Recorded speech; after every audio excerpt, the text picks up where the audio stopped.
Welcome back. Chapter 8, Taxes Affecting Real Estate. For this subject, for this section, I like to cover the Save Our Homes. And that's due to the rising tax increases in Florida. Fortunately, we live in a state where we have increasing property values. As you have increased property values, we pay ad valorem taxes, you're going to have increased taxes, even if the tax rate is the same. Instead of paying on $100,000, you may pay on $500,000. So Florida legislators recognized this, and they came up with something called Save Our Homes. Basically, and I'll read from the study manual, the Save Our Home Amendment caps how much the assessed value of a homestead property may increase each year to 3% annually, or the CPI, which is or less. For instance, two given property owners.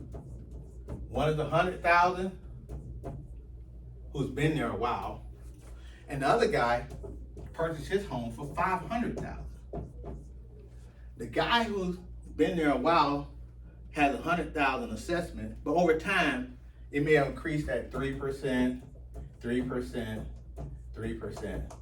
So his taxable value might be $150,000 if he's been there 20 years. He's had 3% incremental increases.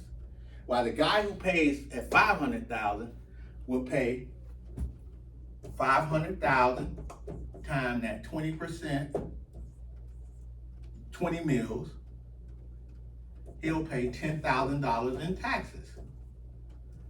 While a long-time homeowner, he would pay $150,000 times that same 20 mills, or 0.02, he would pay $3,000 in taxes. So as you notice, there's a big disparity of about $7,000 that the new purchaser would pay versus the existing homeowners who's been protected by Save Our Homes. As a realtor, how does that equate to you? Not for us to do estimates for the property owners, but let your client be aware. You must give them the property tax disclosure.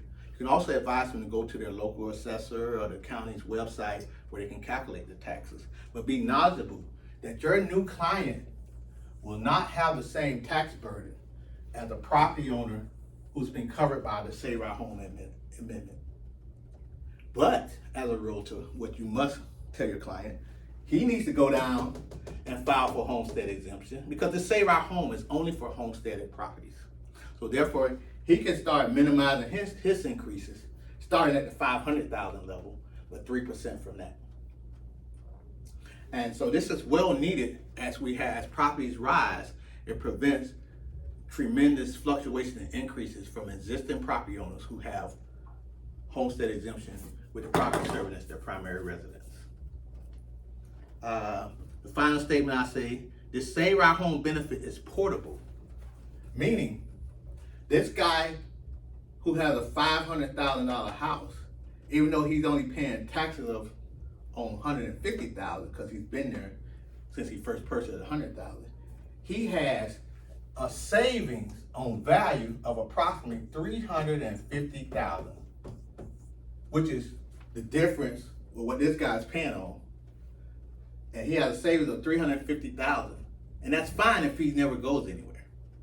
But if he decides to leave, he's going to have to pay taxes on $1 million, assuming he buys $1 million house. But he'll pay taxes on $1 million unless his portability. The portability is the difference between what he should have been paying taxes on and what he's really paying taxes on. So he has $350,000 in built-up portability that he can take with him to the next property. So what's the moral of the story? Realtors, get your clients to buy as soon as possible, to file homestead, minimize their tax burden at 3% clip or cost inflation index.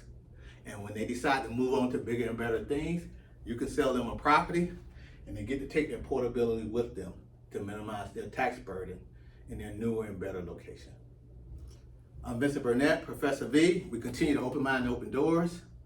And good luck on your state exam, and certainly good luck in Chapter 18 with the taxes that affect your real estate here in the state of Florida.